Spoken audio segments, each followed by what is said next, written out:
Ricky gave me my first break in the business by hiring me as his assistant when he worked on a radio station called XFM. Yeah, I'm ever, forever grateful for that. And a number of other reasons. Bought me a sandwich once. That sounded rude. No. Like one of those stars who go, yeah, you gave me my first break. Yeah. I had to do some things on the casting couch. Yeah, so that was how I got started. 23 was. Was I? What was I? 36 or something, wasn't I? I can't have been 23. I think you were. Yeah.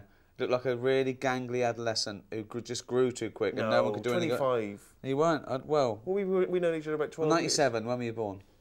74. What does that mean then? All right, shut up. There you go. Boring. My first break probably was, working at XFM. I got a job and they said I could have an assistant. And that first was me, CV. as mentioned before. First CV that came through, I said, yeah, it'll do. Karl was working on XFM also. We worked together on XFM, then we went and did The Office. We came back as conquering heroes. We were big shots. I used to run the desk, too big for that now. They gave us a little minion who worked there. Then he opened his mouth and I realised that he was funnier than anyone I'd ever met before, without even knowing it himself. So, But you've been quietly squirreling away in the background for years, haven't you? I've just always got work by knowing people. I've never I've never got a job through an interview. It's always, even at Cordon Bleu, it's because my mum worked at Partners next door. It was like a stationery shop.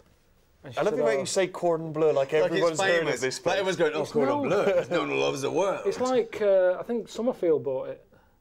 It's a fridge shop. Well, not fridge, like chickens and stuff, frozen foods. And my mum said, I think I can get you in there. She was connected. She was like the Godfather. Like the mafia, yeah. I'll get you in Cordon Bleu. How? It's next door, isn't it? So, there's a notice in the window. People need it. Yeah. What are you thinking? Just go along. I said, why? What's the intel? Just they said, need any idiot. I said, I've got one of them. Yeah. Went along there, got sacked, didn't you? So any advice really to any kind of aspiring people is know people. That's your advice. Definitely or what's next door? Where do you live? Where do you live? What do you want to do? Where do you live? Next to a chippy. Should be a fishmonger.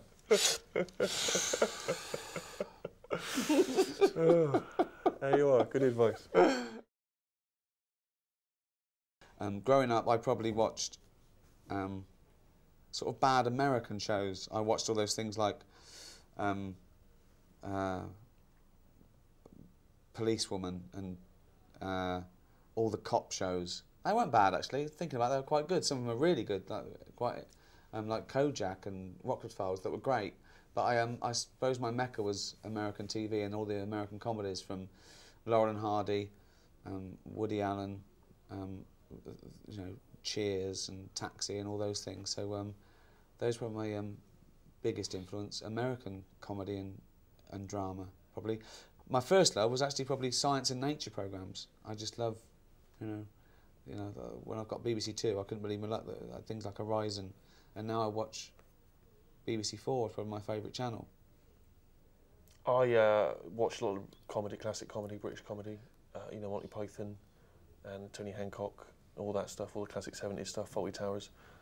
John Cleese grew up in Weston-super-Mare, very near Bristol. He was tall. I thought, there you are, I've got all those things. But then later, I became very hooked on American TV later, when I got older. Never saw Policewoman, though. Sounds good. Angie Dickinson. It was a woman who worked for the police. That was it? That was the conceit. That was the hook. You had to have a hook. Yeah. All bloke sucks lollies. Bloke with one eye, thinks he doesn't know what he's doing. He does. Fella on a horse, that was McLeod. Ironside, he can't walk. Right, so they had to have a thing. Yeah. Yeah, that's what it taught me. People think he's an idiot. Yeah, he's got a perfectly round head. He doesn't know anything. Ooh. What did you used to watch growing up? I've never been a fan of telly. I'm still not. I don't watch it much. Telly, honestly, the telly at home, it's about that big. I don't know what that is. But it's dead small. I was thinking about getting a bigger one. Now I've made a few quid. It's like, I don't want to. Just edit that, and it cuts to him going, I'm thinking about getting a bigger one. Now I've got a few quid. Be a brilliant clip. It was stuff like flambards. What's that? It's like... I was thinking of flumps. What's that? That's that It was about period planes and stuff. comedy, innit? It wasn't a comedy. It was drama. I didn't even like it. What was it? No, it was a drama, I suppose. But my mum watched it, and I used to sit and watch that with her. But it was more the occasion of she'd always make a big plate of toast and a big pot of tea, and I liked that. So and your I've got favourite Flambard's is on tonight. favourite and I TV excited. show was Tea and Toast, really. Yeah, it was. Yeah, it Yeah. was about the thing. Yeah, It was, that's kind of what. What's your favourite TV show? Sofa. Night Off. What's your favourite TV show? Night Off. So Dallas as well. We had toast that night when that was on. Then Dynasty came out. It was like more toast. You're It joking. was just toast. I like toast. Where did you start eating crumpets? What show sort of made you think of the crumpets? I started off on pikelets. Yeah, which is a... It's like a kid's version of a crumpet. It's like a flattened crumpet. You watch that with usually drama in it. Howard's Way. I got into The pikelet. that was Sunday night. Yeah. Sort of crumpet. When would you have a cake? What sort of TV show would you have a cake? Didn't have cakes no, in our house when I no was way, younger. no way, No. no way. Swiss roll. Yeah. Write about what you know. Be original, and there's no rush. See, I'd say do stuff about what you don't know. That's what I'm doing. Interesting. Brilliant. I'd say do it for the awards.